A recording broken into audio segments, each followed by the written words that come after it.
Hi, Colin Donahue here. In this recording, I'm going to be giving a unique overview of Christian anarchism. So, first of all, if you're wondering what that term means just by itself, this is combining an anarchist view with a Christian view. So, it's a view that sees the system of some humans ruling over other humans as flawed and something to reject, while simultaneously seeing the living God as the true authority that should be followed. So, rejecting coercive human systems of governance and instead focusing on divine authority as what should be followed. In the Old Testament, there's a book called Judges, and the very last verse in that book, which is chapter 21, verse 25, states that the Israelites had no king. The quote from the translation that I have here is, "There was no king of Israel in those days. Every man did what he thought was right," end quote. So the Israelites had no human ruler. That's just a fact that was being stated at the end of that book. And then following that, there is a book titled 1 Samuel, and in 1 Samuel chapter 8, verse 5, we have the people, the Israelites, pleading with Samuel to have God provide them with a human king. And the quote there being, "Give us a king like the other nations have, the other peoples." And a couple verses later in 1 Samuel 8:7, God tells Samuel, "I am the one they are rejecting. They don't want me to be their king any longer." So this is important to keep in mind as we move forward here, that God's people, here referred to as Israel, but don't be just thinking of like the actual country Israel. It's referring to God's people, which would include yourself if you are a believer, no matter what country you're living in or what your ethnicity is. So, no king, yet the people wanted one, and God is clearly stating, they're rejecting me. They should have me as their king, but they're rejecting me. And so a king then is instated, and bad things happen, right? Saul is instated, and there's all these bad things happen, proving that it was a bad idea.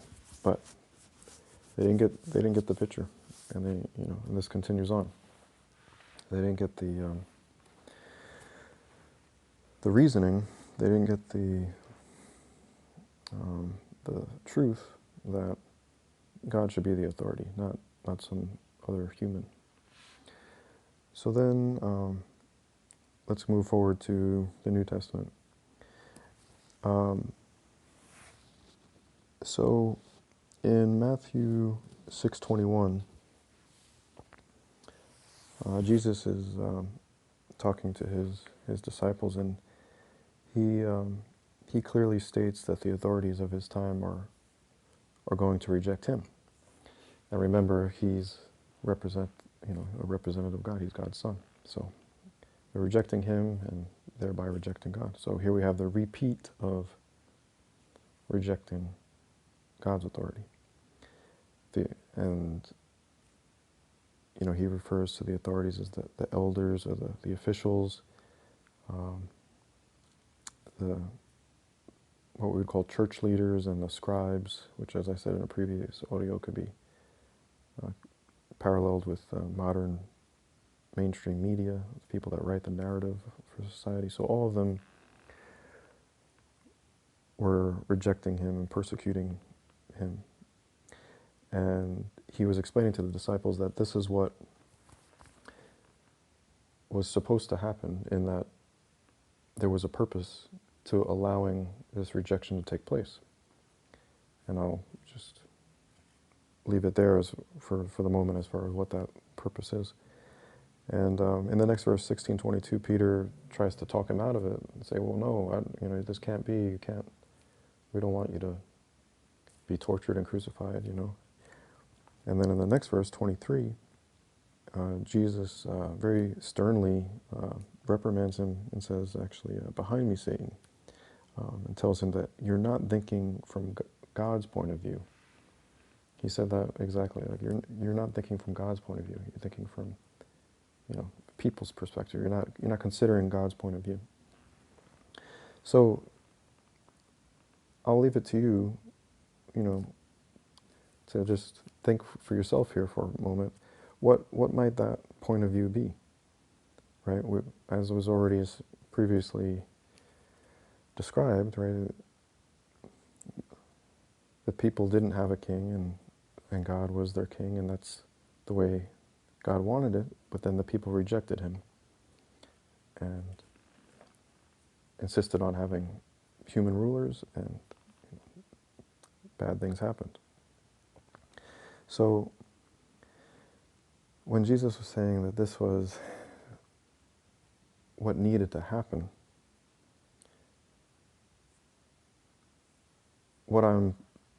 the point I'm making clear here is the reason why, the part of the purpose of letting that happen, right? He didn't have to.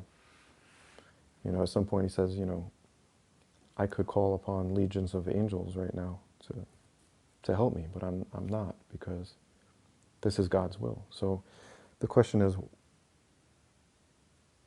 how was it God's will? Like, what about it? Why did God want his own son to be tortured and crucified?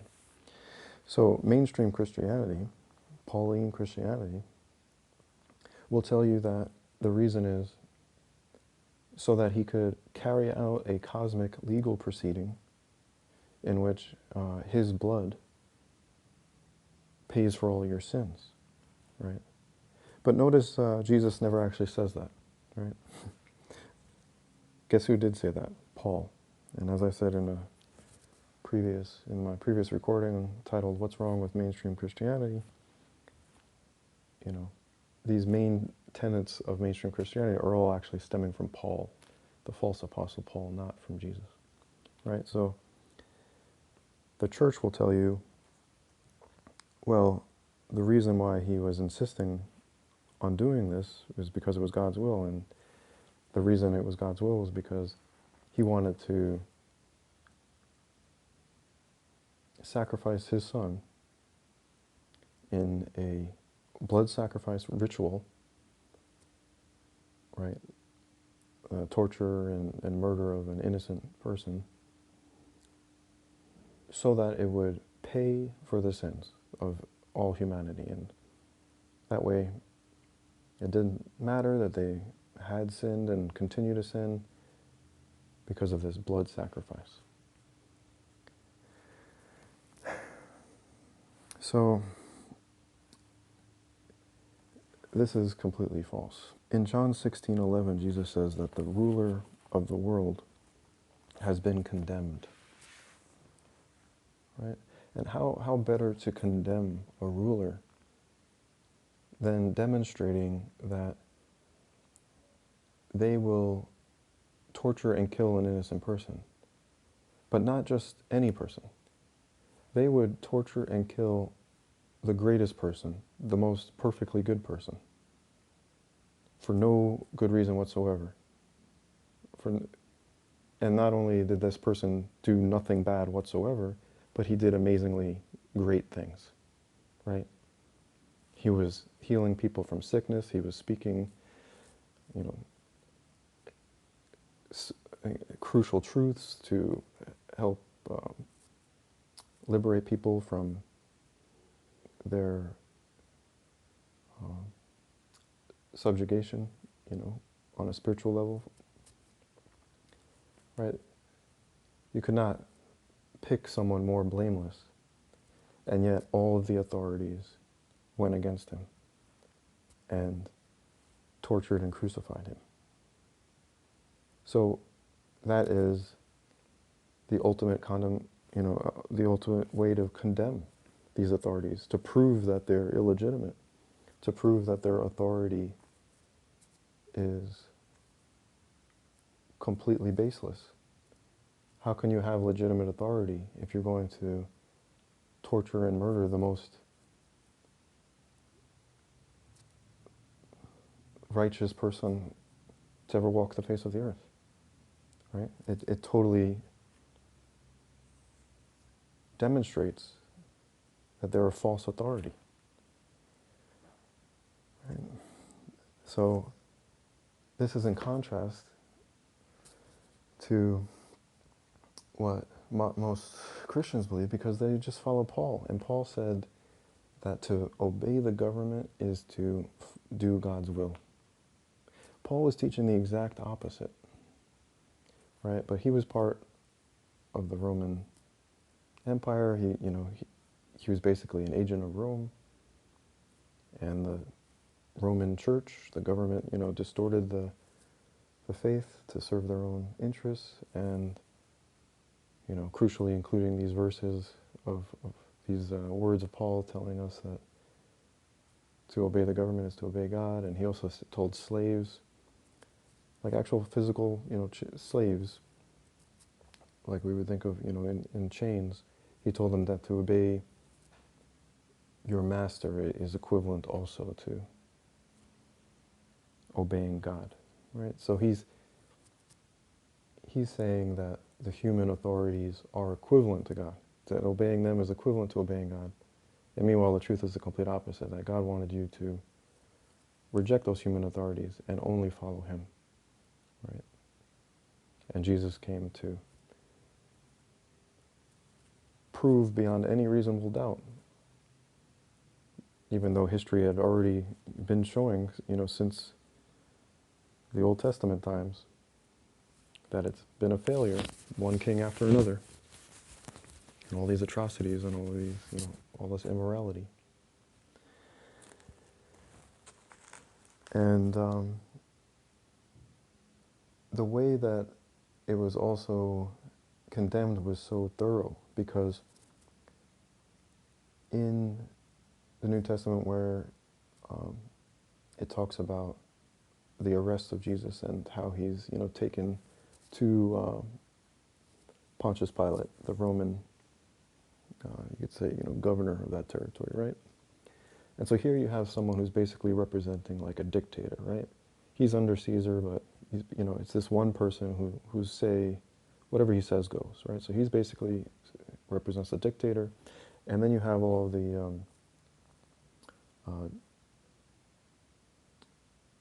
people in the crowd basically representing like a democracy, right? It's the voice of the people there.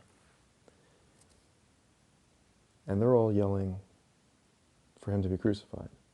And then Pontius actually says, well, I don't see why we should do that. It doesn't seem like he's done anything wrong. But then they keep insisting, and Pontius says, well, okay. And so he goes along with it. So he says, all right, well, then he's condemned to crucifixion, right? So in this way, it was condemning all forms of human governance, from, rule of the people all the way to the other end of the spectrum, which is just a single dictator. It's showing that either form has the potential to do the worst possible thing, right? Torture and kill the greatest person on the planet. And you might say, well, what about a constitutional republic, which is something in between those two, right? It's not a dictator, but it's not just what you'd maybe call mob rule. Well, the thing is, it's still on that spectrum, because even though you might have a constitution with very good principles, for example, that everyone has everyone has the God-given rights, inalienable rights to life, liberty, and the pursuit of happiness, even though that's a very good and true statement, just because there's that good principle there on a piece of paper, on a document, you're still assuming that the people in the government will follow that. So you're still making them the authority. You know, there's still the authority on whether that's carried out or not, you know, and how they interpret that. So it's still on the same spectrum. It's still a group of humans that have become the authority, even though, you know, even if you say, well, they all have to follow this document, that's not quite accurate. Right? If it really was just about the principle, then why not just have the document and no government? Why not just have the document, you know, in the public sphere and say, hey, this is the good idea here. This is the good principle. Let's all follow this, you know. If you then go beyond that and say, well, let's make a government to make sure to enforce this, you're still giving them authority to govern over everyone. You're still assuming that they're going to do it correctly and that they're not going to abuse their power, and you know, that there's not going to be any corruption. You're still giving them this extra authority over you. They're still taking the role of a ruler. So it's still in the same spectrum. Any way you slice it, it's a false authority. It's not legitimate. So you may now be wondering, okay, well, if part of the reason that Jesus went along with being arrested and crucified was to point out the illegitimacy of human authority, well, how do we then follow God's authority? Like, how is God's authority actually carried out then? If we're not going to have these human rulers, you know, is it just referencing his teachings and we all just study what Jesus taught and try and follow that, and that's that? Well, that's part of it, you know, specifically trying to follow what he said was the greatest commandments. But the other reason for Jesus' crucifixion, as far as why he went along with it and why it was God's will, right, was for what followed, right, for demonstrating the resurrection, right, where he returns as an omnipresent spiritual body that has a personal relationship, like who can, you know, attempts to have a personal relationship. He's available to have a personal relationship with everyone individually for the purpose of expressing and manifesting God's authority when you follow him, right? You may have heard the term, like, there's power in the name of Jesus. It's true when it's translated correctly. So name is actually referring to signature, as in specific characteristics, you know, or you know, the characteristics of his spiritual body, which manifest via kairos moments, which I've discussed in previous audios. So through his callings, when you align with them, you're actually aligned with that power and authority. And so that's how God's authority is manifest on the earth, is when you align with Jesus' callings to you personally. And when we all do that, we're able to overcome our personal shortcomings, our own demons, fear, anger, depression, sloth, craving, mischievousness and conceitedness in particular, but also, overcome evil in the world, because there's the two forms of kairos moments: the desire form, where something is added to your life or someone else's life that improves it, and then the justice kairos moments that remove something bad. So through his spiritual body, when we align with it, we're actually able to remove things bad, and nothing can actually stop that. The authority of God is present there, so there's nothing that actually can counter it. So I will, I think, end this audio here, and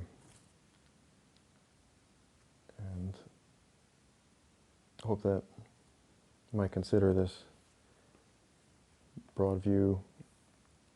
Most Christian anarchist perspectives that I come across are still taking Paul to be legitimate, and they still consider the crucifixion to just be a blood sacrifice. They don't recognize that it was clearly, in part, done to perfectly condemn human rulership, human authority. All right, thanks for listening.